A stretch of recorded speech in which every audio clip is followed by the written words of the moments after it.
ouais. Waouh, waouh,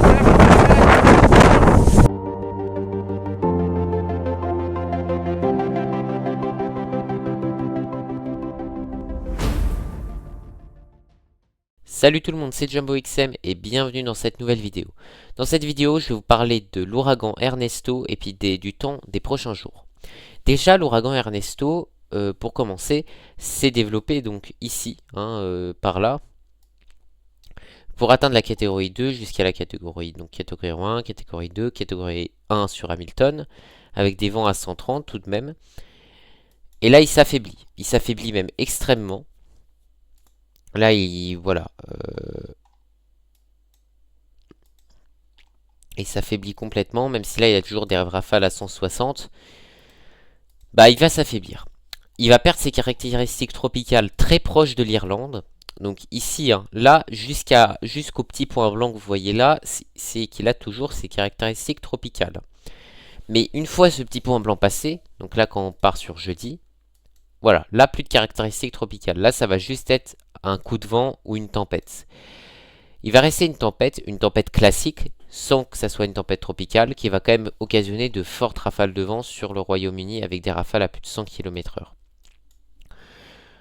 Donc quand même avec des vents, ouais, des vents quand même vachement costauds. Ouais, ça a quand même soufflé, voilà. Peut-être un petit coup de vent sur le nord de la France, mais par contre, on va rester sur des restes de Ernesto. Mais il va rester quand même, ça va rester, mais il va quand même occasionner sûrement un conflit de masse d'air et donc potentiellement des orages. Alors, moi, il y a un truc que j'aimerais vous dire, c'est mon avis sur les risques d'ouragan en France. Ça, j'avoue que je vous en ai pas trop parlé, mais moi, je suis je crois clairement, mais même à 100% sur des risques d'ouragan en France. Et je parle pas de Médicane. Là, ce qui m'amuse, c'est que... Non, mais ça, c'est un truc qui m'amuse. C'est quand t'as des journalistes qui posent des questions à des météorologues de Météo France. Y a-t-il des risques d'ouragan en France? Ils te répondent, ah si, il y a les Médicanes. Mais est-ce que c'est la question qu'on t'a posée? On t'a posé des risques d'ouragan, de vrais ouragans.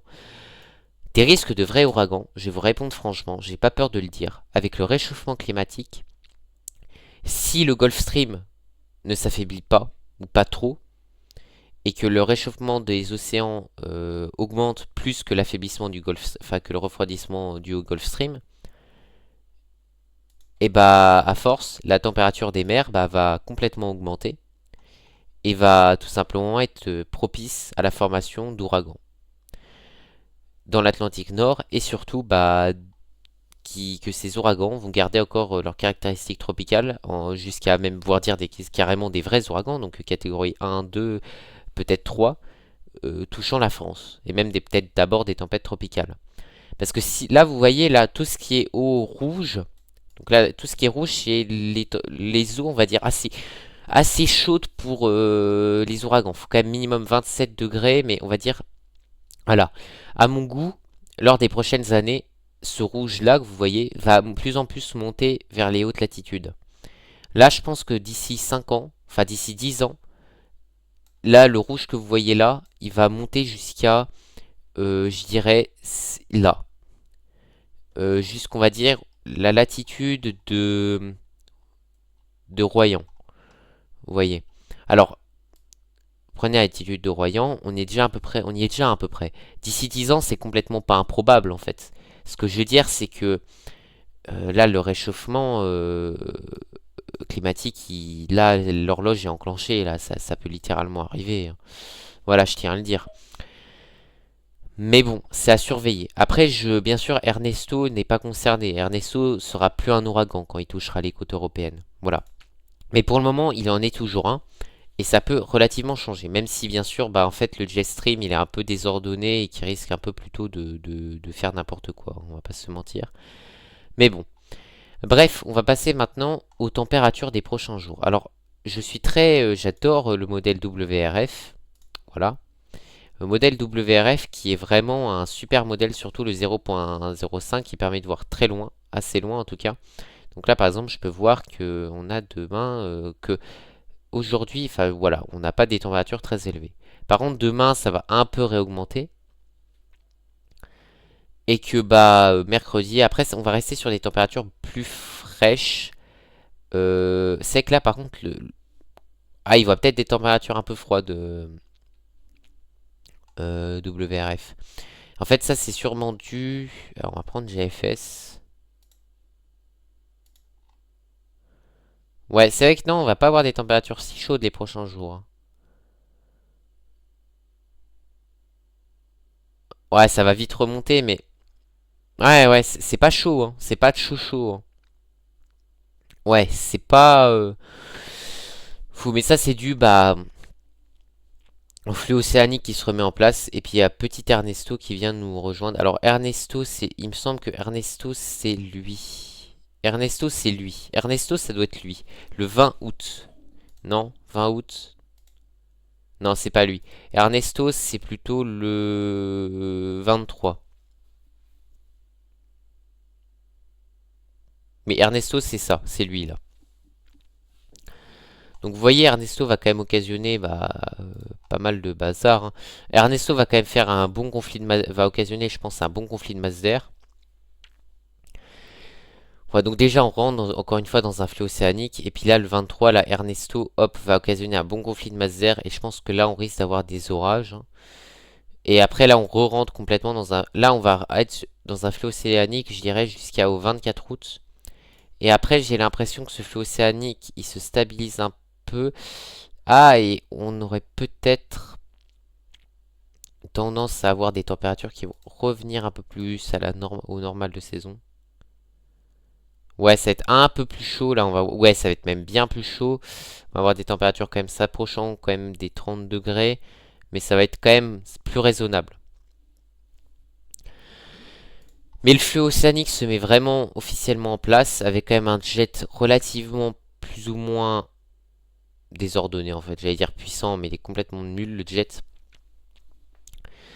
Mais voilà, bon pour le moment on n'est pas à la saison des tempêtes. Mais les premières tempêtes risquent d'arriver sur le Royaume-Uni. Bref, j'avoue que j'ai pas grand chose d'autre à vous dire. Je vous ai dit mon avis sur Ernesto et sur les risques d'ouragan en France. Mais voilà, chacun son avis. Mais à mon goût, bah faut quand même au bout d'un moment ça, prendre en compte le réchauffement climatique aussi. Mais bien sûr que Ernesto, j'ai exagéré lors de l'autre vidéo en mettant risque d'ouragan en France. Mais je le pensais pas vraiment en fait, sachez-le. Donc ça c'est l'ensoleillement, oui voilà. Je m'amuse bien avec les différentes, différents paramètres des modèles de Windy. Autrement, bah, je vous dis, bah, je pense que là, honnêtement, on s'approche réellement de la fin peut-être de l'été. Et j'avoue que j'ai tendance à croire que le mois de septembre va être caniculaire, ce qui est pas possible, ce qui est pas improbable, ce qui est possible. Mais il y a peut-être des chances aussi que en fait l'été soit fini finalement. Que bah en fait l'été se finisse comme il devrait se finir, pas comme les autres années où il se finit super tard. Ça se pourrait que l'été là va vraiment se finir normalement très tôt et va se finir peut-être en septembre. On aura eu, bon si c'est le cas, bah l'été pour le moment aura été quand même plutôt chaud, mais relativement pluvieux. Et on aura atteint, même si on aura atteint quand même des températures quand même vachement élevées, bah honnêtement, il n'aura pas été aussi chaud que celui de l'année dernière. Mais on reste quand même, on est quand même resté sur un été quand même vachement chaud. Voilà, je tiens à le dire. Bref, je vous dis à plus. J'ai rien d'autre à rajouter à part une seule chose. À part une seule chose, alors en fait j'ai filmé un orage incroyable, hein, euh, le 14 août. C'était un orage vraiment très très sympa, très très électrique et très cool. La vidéo, je sais pas quand je vais la publier, mais je pense que ça sera la dernière semaine des vacances, étant donné que ces prochains jours, déjà, j'ai pas trop la motivation en ce moment. Et puis, j'ai plutôt envie de la sortir comme une vidéo de fin de vacances d'été pour un petit peu vous motiver, quoi, on va dire, pour la rentrée. Autrement, je vous dis salut et puis bah à plus et puis à la prochaine vidéo. Merci de votre écoute.